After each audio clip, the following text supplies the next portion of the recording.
৭৫তম জন্মদিনে দেশের নারী জাতির জন্য অভিনব প্রকল্পের ঘোষণা মোদী সরকারের। বাড়িতে মা যদি অসুস্থ হয়ে পড়ে গোটা পরিবার নড়বড়ে হয়ে যায়। নিজের ৭৫তম জন্মদিনে দেশের মা বোনেদের জন্য নয়া প্রকল্পের উদ্বোধন করে এমনটাই মন্তব্য করলেন প্রধানমন্ত্রী নরেন্দ্র মোদী। বুধবার থেকে শুরু হলো কেন্দ্রীয় সরকারের সুস্থ নারী শক্তিশালী পরিবার। এর উদ্দেশ্যে মহিলা, কিশোরী এবং শিশুদের স্বাস্থ্য ও পুষ্টি পরিষেবা সহজলভ্য করে তোলা। এরই অঙ্গ হিসেবে গোটা দেশের সাথে তাল মিলিয়ে রাজ্যের এজিএমসি হাসপাতালেও এক অনুষ্ঠানের মধ্য দিয়ে মোদী সরকারের এই অভিনব প্রকল্পের উদ্বোধন হয়। উপস্থিত ছিলেন মুখ্যমন্ত্রী ডক্টর মানিক সাহা সহ অন্যান্যরা। মধ্যপ্রদেশ থেকে এই সুস্থ নারী ও সশক্ত পরিবার প্রকল্প অভিযান চালু করেছেন নরেন্দ্র মোদী। এই প্রকল্প নিয়ে বিস্তারিত জানিয়ে রাজ্যের মাননীয় মুখ্যমন্ত্রী আরও বলেন,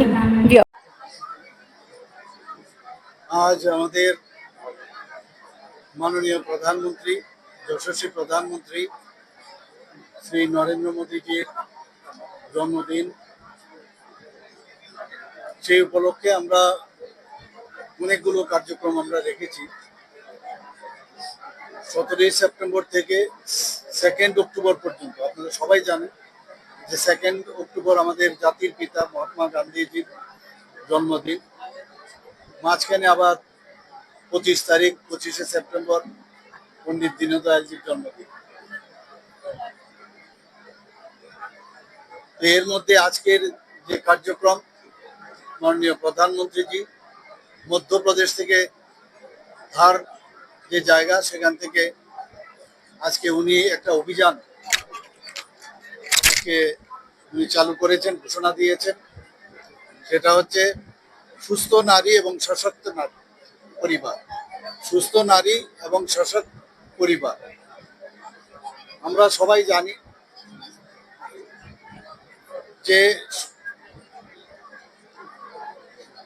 প্রথম যে কোনো বাড়িতে সকালবেলা প্রথম কে উঠেন? প্রথমে আমার মা বা আমাদের নারীরা প্রথম ব্যক্তি যিনি সকালবেলা উঠেন।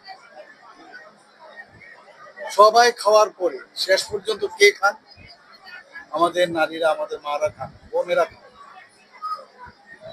যেখানে ঘরের ভিতরে আমরা যখন দেখি যে বিভিন্ন যেসব সমস্যা হয়, সবচেয়ে বেশি নারীরা কিন্তু সেই জায়গার মধ্যে প্রথমে ওনারা কিন্তু উঠে দাঁড়ান এবং কিভাবে সমস্যার সমাধান হবে তারাই এই কথাটা সবসময় আমরা দেখি, ওনারা এই কথাটা বলেন। এবং আমাদের যে মারা আছেন আমাদের বাড়িতে, তাদের যদি কোনো কারণে স্বাস্থ্যের সমস্যা হয়, তাহলে দেখা যায় পুরো ফ্যামিলির মধ্যে একটা অস্বাস্থ্যের পরিবেশ সৃষ্টি হয়। মাননীয় প্রধানমন্ত্রীজি এই কারণেই এই যে সুস্থ নারী এবং সুস্থ পরিবার, সশক্ত পরিবার, সেটার একটা নারা উনি দিয়েছেন। সেটাকে সামনে রেখে আজকে সারা ভারতবর্ষের মধ্যে সরকারি স্তরে এবং বিভিন্ন বেসরকারি পর্যায়েও বিভিন্ন কার্যক্রম আজকের থেকে শুরু হয়েছে এবং সেটা 2 অক্টোবর পর্যন্ত চলবে। আজকে এখানে স্বাস্থ্যের, নারীদের যদি স্বাস্থ্য সুরক্ষা থাকে, তাহলে যেমন ওনার পরিবারের মধ্যেও, আমাদের প্রতিটি পরিবারের মধ্যে যেমন মানে সশক্ত পরিবার হবে, আমাদের রাজ্যেরও কিন্তু, আমাদের গ্রামেরও সেখানে কিন্তু সশক্ত গ্রাম এবং সশক্ত রাজ্য, সশক্ত ভারত হবে। এবং সেটা কি করে সম্ভব হবে? আমরা সবাই জানি যে এত পরিশ্রমের পরেও আমাদের মায়েরা, বোনেরা, তারা অনেক সময় নিজের স্বাস্থ্য সম্পর্কে সচেতন থাকেন। এখানে একটু আগে মাননীয় প্রধানমন্ত্রীজি বিভিন্ন বিষয়ে এখানে আলোচনা করেছেন। বিশেষ করে আপনারা দেখেছেন যে যারা আমাদের জনজাতি বোনেরা আছেন, মায়েরা আছেন, সিকেল সেল এনিমিয়া, একটা বিরাট যে একটা সমস্যা ওনাদের হয়।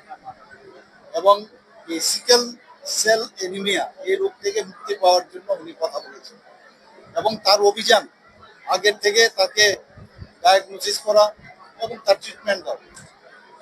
শুধু তাই নয়, উনি বলেছেন অনেক সময় মায়েদের দেখা যায়, বোনেদের দেখা যায়, নারীদের দেখা যায় তাদের ব্রেস্ট ক্যান্সার হয়, সার্ভাইকেল ক্যান্সার হয়, ওরাল ক্যান্সার হয়। বিভিন্ন স্ক্রিনিং করার জন্য অবশ্যই যেন ওনারা দেখেন।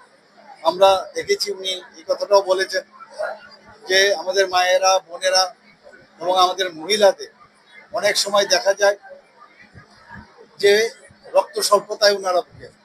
তো এনিমিয়ার থেকে আগের থেকে যদি ডায়াগনোসিস হয়, প্রতিটা আমাদের সমস্ত কেন্দ্রে, আজকে আমরা আগরতলা গভর্নমেন্ট মেডিকেল কলেজে এখানে শুরু করেছি, সেখান থেকে শুরু করে আরেকটু মন্দির পর্যন্ত, পিএসসি পর্যন্ত, আরবান পিএসসি, রুরাল যে পিএসসি গুলো আছে সেখানে, কমিউনিটি হেলথ সেন্টার, সব জায়গায় এই ক্যাম্পগুলো চলবে এবং সেটা 2 অক্টোবর পর্যন্ত এই ক্যাম্প চলবে। এবং এই শুধু 2 অক্টোবর না, তারপরও এই যে বিষয়গুলো এখন একটা মানে থ্রাশ মুভমেন্ট দেওয়া হচ্ছে যাতে করে এই বিষয়ে সবাই জানে। এবং আমার মনে হয় আমিও আপনাদের মাধ্যমে, আপনাদের একটা বিরাট ভূমিকা রয়েছে, আপনাদের মাধ্যমে সমস্ত ত্রিপুরাবাসীকে আমি বলবো, বিশেষ করে মা ও বোনদের, যে এই যে বিনা পয়সায় এই যে স্ক্রিনিং টেস্ট থেকে আরম্ভ করে, এবং মাননীয় প্রধানমন্ত্রী বলছেন বিনা পয়সায় মেডিসিন দেওয়ারও ব্যবস্থা রেখেছেন। এবং এই বিষয়গুলো আজকে আমি আপনাদের মাধ্যমে বলবো যে এই যে অভিযান আজকে চলছে সেটা যেন সর্বাত্মক মানে সফল হয়, সে আহ্বান রাখবো।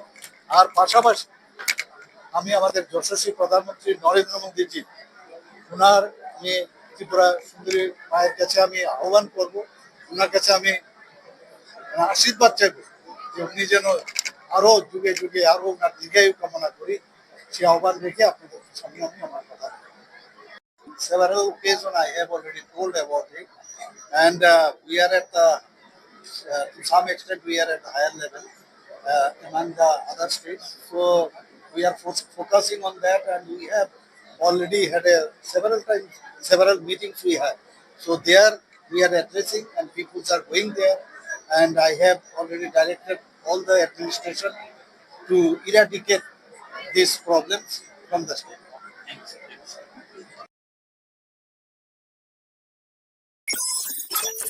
ব্যুরো রিপোর্ট, সংবাদ প্রতীক্ষা।